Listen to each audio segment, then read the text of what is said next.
Division corporator మాకు complaint ఇవ్వడం జరిగింది. ఎవరికి? కమిషనర్, కలెక్టర్కు, సిపికి. 23 తారీఖు రోజు మేము కార్పొరేటర్లకు అందరికి సన్మానం చేయడం జరిగింది. 7వ డివిజన్, 8వ డివిజన్, 27వ డివిజన్, 26వ డివిజన్, 50వ డివిజన్ 5 కార్పొరేటర్లకు మేము సన్మానం చేయడం జరిగింది. అదే ప్లేస్లో అయితే 8వ డివిజన్ కార్పొరేటర్ మఠంపాము గారు మా మీద కబ్జా చేస్తున్నమాట రిలేషన్స్ కలెక్టర్కి ఇచ్చిండు, సిపికి ఇచ్చిండు, అందరికి ఇచ్చిండు. అదే 23 తారీఖున కాంప్లైంట్ ఇవ్వడం జరిగింది. అయితే మేము అక్కడ కూర్చున్న ప్లేస్ ఏంటంటే వాటర్ ట్యాంక్ పక్కన రైల్వే స్టేషన్ పక్కన వాటర్ ప్లాంట్ ఉంది అక్కడ. అది 15 సంవత్సరాలు చెన్నై డాక్టర్ వాటర్ కంపెనీ వాళ్ళు, చెన్నై వాళ్ళు లీజు తీసుకున్నారు. 15 సంవత్సరాలు ఆల్రెడీ 8 సంవత్సరాలు అయిపోయింది, ఇంకా 7 సంవత్సరాలు ఉన్నది. దానికి కాంట్రాక్టర్ ఇక్కడ మన నిజామాబాద్ అలకిషన్ అని మన సదానంద మాజీ కార్పొరేటర్ వీళ్ళు వాటర్ సప్లై చేస్తారు. మాకు ఆ రోజు ఏంటంటే వారిని సన్మానించడానికి ఆ రోజు మాకు ప్లేస్ దొరకక వారి అనుమతితో మేము మన సమావేశం ఏర్పాటు చేయడం జరిగింది. ఈ బీజేపీ కార్పొరేటర్లకు మేము సన్మాన కార్యక్రమం అక్కడ చేయడం జరిగింది. ఆ రోజు 2 కార్పొరేటర్లు రాలేదు, ఇంకా 3 వచ్చేది. చిరంజీవి వచ్చేది, మఠం పవన్ వచ్చేది, బంటు రామ్ వచ్చేది, శ్రావణ్ రాలే, జగదీష్ కూడా రాలే. అయితే ఇది మేము కబ్జా చేస్తున్నాం అన్నట్టు అన్ని పేపర్లు వేసింది. అది ఎస్బీ నుంచి ఎంక్వైరీకి వచ్చింది, ఎస్ఐ పంపించి కలెక్టర్ నుంచి వాళ్ళు వెరిఫికేషన్ చేసుకున్నారు. ఇది రాజకీయ కక్ష సాధింపు వచ్చేది పెట్టిండు పవన్ వ్యక్తి అని చెప్పేసి వెరిఫికేషన్ చేసుకున్నారు, అయిపోయింది. అదేవిధంగా గెలిచిన 15 రోజులకే అక్రమ కట్టడాలు జరుగుతున్నాయని చెప్పేసి 8వ డివిజన్ సంబంధించిన కార్పొరేటర్ మున్సిపల్ కమిషనర్కు లెటర్ ఇవ్వడం జరిగింది. 8వ డివిజన్ అదేవిధంగా మా 8వ డివిజన్ సంబంధించింది అన్ని 20 ఫీట్ల రోడ్లు ఉంటాయి. 20 ఫీట్ల రోడ్లు ఉండడం వల్ల ఇప్పుడు కొత్తగా ఇచ్చేది 30 ఫీట్ల రోడ్డు కమిషన్. కొందరు 20 ఫీట్ల రోడ్డు కట్టుకున్న రోజు ఇల్లు ఉన్నాయి. ఏడాది నేను ఎమ్మెల్యే ధన్పాల్ మనిషిని అని చెప్పేసి ఇతను ఇసుక కుప్పలవాట, కంకర కుప్పలవాట, మా బిల్డర్ అసోసియేషన్ ఇల్లు కట్టిన అందరి దగ్గర డబ్బులు వసూలు చేయడం జరుగుతుంది. అందరూ కూడా కొందరు ఇస్తారు. మేము ఏమి చెప్పినామంటే మా అసోసియేషన్ తరఫున బిల్డర్లు కూడా ఎవరు కూడా ఇయ్యాలని చెప్పినాం. ఇయ్యాలని అది దృష్టిలో పెట్టుకొని మా మీద కక్ష సాధింపు గురించి కబ్జా ఎలరేషన్స్ అని పెట్టింది. ఇది కాకుండా వేరే ల్యాండ్ కూడా పెట్టినాడు, అది కూడా మాకు సంబంధం లేదు. ఈ ల్యాండ్కు మాకు అసోసియేషన్కు ఎలాంటి సంబంధం లేదు. అయినా పెట్టిండు. దానికి వెరిఫికేషన్ చేసుకున్నారు గవర్నమెంట్ అధికారులు, అది అంతా డమ్మీ అని చెప్పేసి దానికి క్లియర్ చేయడం జరిగింది. మా బిల్డర్ అసోసియేషన్ తరఫున ఎవరికి కూడా బిల్డర్లకు చెప్పినా మేము డబ్బులు ఇవ్వాలని చెప్పేసి. అలాగే బెదిరింపు కార్యక్రమాలు చెప్పి వినోద్ అనే పిల్లాన్ని పంపిస్తాడు. ఫస్ట్ ఇల్లు ఫోన్ చేస్తాడు, వస్తాడు. అది కూడా ఎవిడెన్స్ ఉన్నది, ఇస్తాం పద్ధతి. వినోద్ అనే పిల్లాన్ని పంపించిన తర్వాత అతనికి చెప్తే వినకపోతే మున్సిపల్ అధికారులకు చెప్తాడు. మున్సిపల్ అధికారులు వచ్చి సుధీర్ అనే మున్సిపల్ అధికారి వచ్చి వాళ్ళకు కార్పొరేటర్ గెలవండి అని చెప్తాడు. ఎందుకంటే కర్మం చెప్తే లేదు నోటీస్ పంపిస్తారు. ఇలా వాళ్ళు బెదిరింపు కార్యక్రమం చేపడుతున్నారు. డివిజన్ల అన్ని డివిజన్ల కార్పొరేటర్ ఏడైతే మనకు ఈ చుట్టుపక్కల నాలుగు ఏడైతే ఈ 5-6 డివిజన్లు ఉన్నాయో ఆ డివిజన్లలో అన్ని కూడా మనకు ఏడ కన్స్ట్రక్షన్ నడిస్తే ఆడ బెదిరింపులకు పాల్పడి డబ్బులు వసూలు చేయడం జరుగుతుంది.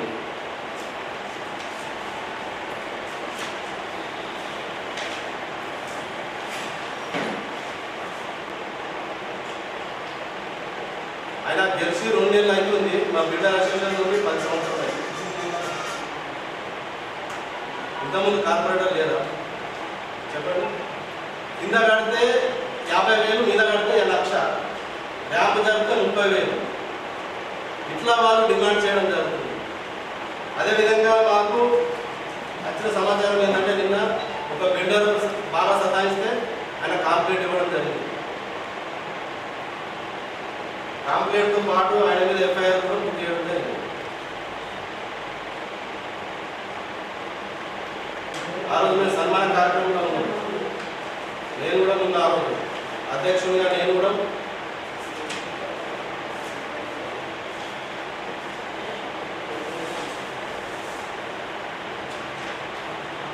ఆ రోజు అధ్యక్షుడిగా మనమే చేసినాం.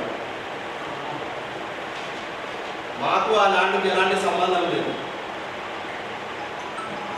తప్పుడు ప్రచారాలకు మేము సహించాం. బహిరంగ క్షమాపణ చెప్పే వరకు మేము వదిలిపెట్టాం. ఏడవైనా మేము అడ్డుపడతాం. ఎందుకంటే మా ఆర్ఆర్ రియల్ ఎస్టేట్ మా సౌత్ ఏరియా సంబంధించిన ఆర్ఆర్ రియల్ ఎస్టేట్ మాది 300 మంది మెంబర్స్ ఉంటాం. కార్యవర్గం 30 మంది.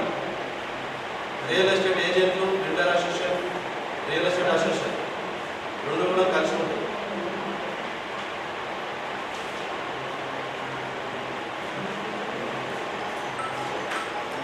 అదే సాయినార్ వల్ల ఇలాంటి హక్కుపడతారు. ఎందుకంటే వీటికి డబ్బులు తీసుకుంటారు. సాయినార్ వల్ల సౌపీటర్లో కడుతున్నారు. చెప్పండి, నిజం చెప్పండి. పబ్లిక్ నిజం చెప్తే అర్థమవుతుంది. వేరే కార్పొరేటర్లు గరీబోళ్ళు ఉంటారు, ఎందరో ఇల్లు కట్టుకుంటారు. వాళ్ళకు లక్షలు డిమాండ్ చేస్తే ఎవరిస్తారు? ఎవరు కూడా మీయరు. ర్యాంపులు కూడా కొడితే 30-40 వేలు, లేకుంటే డిమాండ్ కూడా కొడతారు, లేకపోతే కూడా కొడతారు. 20 ఫీట్ల రోడ్డు మా ఏరియా అంటే 20 ఫీట్ల రోడ్డు. 8వ డివిజన్కు 7వ డివిజన్కు సంబంధించినవన్నీ 20 ఫీట్ల రోడ్డు. సిద్ధరామ్ కాలనీ కానీ, సాయిరామ్ నగర్ కానీ, దత్తానగర్ కానీ ఇవన్నీ వేస్తాయి. ఎవరు కూడా ఇల్లీగల్ కన్స్ట్రక్షన్ అనేది చేయరు. అందరూ కూడా పర్మిషన్ తీసుకొని పడతారు. అలాంటి డబ్బులు ఎందుకు ఇవ్వాలా? డిమాండ్ చేయడం ఎందుకు? లక్షలు అలా మనము ఆ రోజు వాళ్ళకి సన్మాన కార్యక్రమం చేసినందుకు ఇది మాకు తెలిసి 2 నెలలు అవుతుంది. మాకు బదనాం ఎత్తి మాకు ఆర్ఆర్ రియల్ ఎస్టేట్ బదనాం చేయనుకున్నావా? మిస్టర్ పవన్ చెప్తున్నా, మా ఆర్ఆర్ రియల్ ఎస్టేట్తో పెట్టుకోవద్దు. పెట్టుకుంటే ఇలాంటి గతి పడుతుంది. 7 వేల మేము అడ్డుపడతాం. డివిజన్లో 7 వేల ఉంటాం. మున్సిపల్ అధికారులకు దమ్ముంటే ఇట్లాంటివి చేసుకోమనండి. ఎవరైతే పైసలు ఉన్నాయో వాళ్ళకు అతను డబ్బులు వసూలు చేసుకొని తీసుకుంటే అగాధం పడుతుంది. మరి మున్సిపల్ అధికారులు కార్పొరేటర్ గెలవాలి, కార్పొరేటర్ చెప్పగానే ఇలాంటివి వెంటనే పంపించడము, నోటీసు పంపించడం ఎందుకు?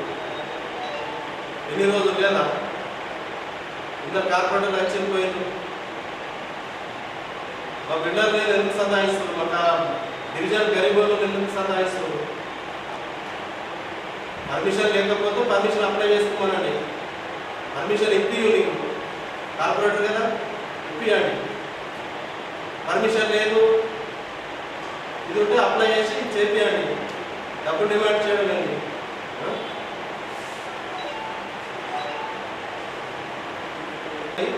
ఎవిడెన్స్ మీకు ఇస్తా.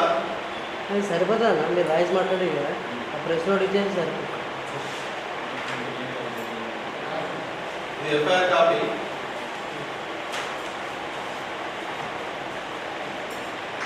మాకు బహిరంగ క్షమాపణ చెప్పే వరకు మేము వదిలిపెట్టాం.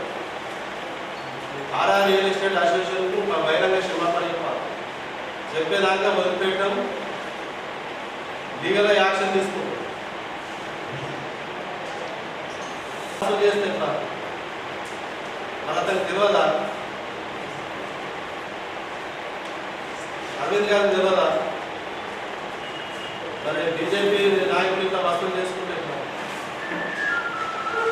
ఎక్కడికి వెళ్ళినా బీజేపీ మనిషిని, మన ఎమ్మెల్యే మనిషిని అని చెప్పుకుంటాడు. మఠాపురం ఇష్ట కుప్పలు కలిపి ఆడికి కంకర కుప్పలు కనిపిస్తే ఆడబెట్టి డిమాండ్ చేసి ఏడ కన్స్ట్రక్షన్ ఎప్పుడు 5 నెలల కింద 6 నెలల కింద కన్స్ట్రక్షన్ నడిచిన అవిటి కూడా వసూలు చేస్తాం. నేను తెలిసి 2 నెలలు ఇచ్చింది. 11వ తారీఖు అంటే 2 నెలలు.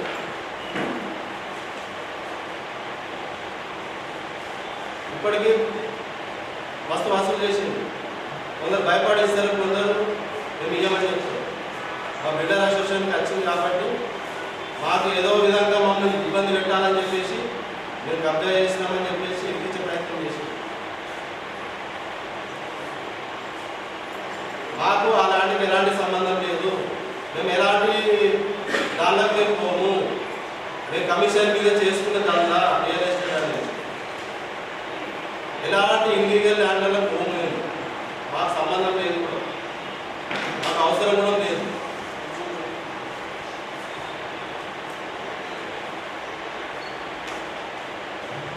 ఎట్లా పోతున్నాండి గవర్నమెంట్ ల్యాండ్స్కి మేము ఎట్లా పోతాం చెప్పండి? ఆల్రెడీ అది తీసుకున్నది మేము ఎట్లా ఇచ్చేస్తామండి? మీరు ఏదైనా పత్రికా మిత్రులకు నేను చెప్పుకున్నది ఏంటంటే ఆల్రెడీ అగాధం రాయకండి, ఎందుకంటే ఎవిడెన్స్ ఉంటేనే రాయండి. మనకు కబ్జా చేసినామని చెప్పేసి ఇది సంగతి ఇలా వచ్చింది, దీంట్లో వచ్చింది, అందులో జ్యోతిలో చేసిండు, ఏం ఎవిడెన్స్ ఉందని చేసిండు. ఇది వేరే ల్యాండ్కి సంబంధించింది మాకు అంటగంట ప్రయత్నం చేసింది. మీరు కూడా ఎవిడెన్స్ చూసే రాయండి కదా, మిత్రులు చెప్తున్నా ఎవిడెన్స్ చూసి రాయండి. వీటికి సంబంధించి ఆడ అప్లికేషన్ ఇచ్చారు కమిషనర్.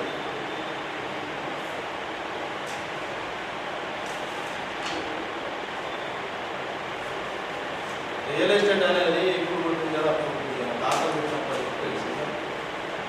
అలా ఏజెంట్గా చేస్తూ కొందరు బిల్డర్గా కొందరు ఇన్వెస్టర్స్ ఉండరు. మా ఏరియా ఎలాంటి కబ్జాలు అనేవి జరగవు. ఎందుకంటే మనం ఒకటి 200 మంది మెంబర్స్ చెప్తూ నడుస్తుంది. ఎవరు కూడా ఇట్లా ఇళ్ళబడితే పక్క జరిపిస్తుంది. అలాంటి మా మీదే వచ్చి 2 నెలలు కాక ముందే మా మీద రిలేషన్స్ చేస్తాయి.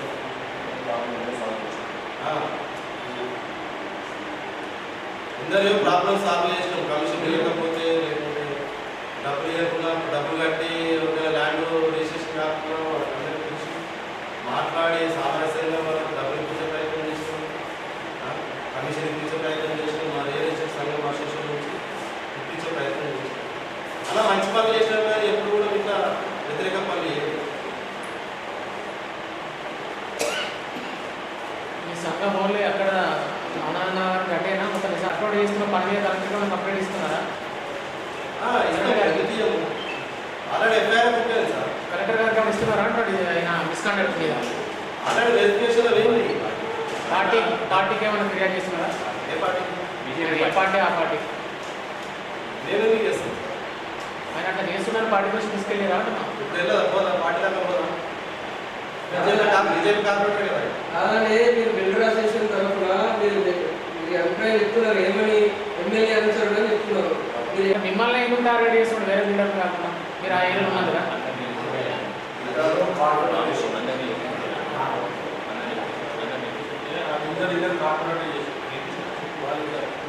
రాజకీయ నేను అతని మీద కార్పొరేటర్ మీద అన్ని ఓడిపోయిన కాంగ్రెస్ పార్టీ పట్టించుకోలేదు. అయినా మనము ఇన్వాల్వ్ కాలేదు. రాజకీయాలు అనేవి ఎలక్షన్ టైం దాకానే ఉన్నారు. రాజకీయం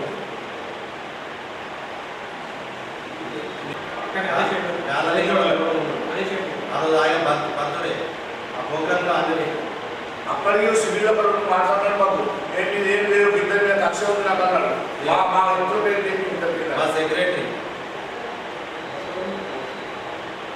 ఇద్దరు పేరు చెప్పి అందరి కక్ష ఉంది అన్న చెప్పి మా వాళ్ళతో సన్మానం చేస్తుంది.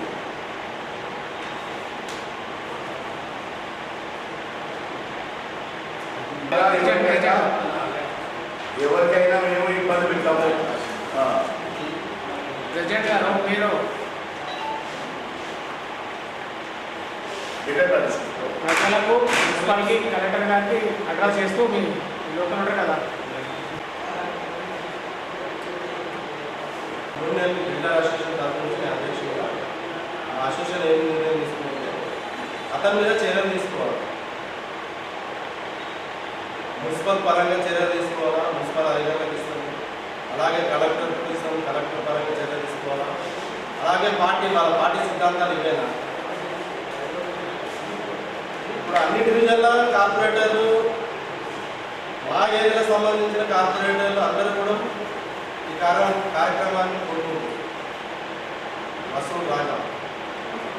మరి ఇలాంటి కార్యక్రమాలు వల్ల పార్టీ పెద్దలు అదే విధంగా చెప్తున్నారు. వాళ్ళ పార్టీ పరంగా కూడా మనం చర్యలు తీసుకోవాలా.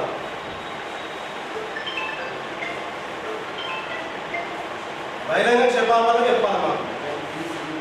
అప్పటిదాకా మేము వదిలిపెట్టేది లేదు.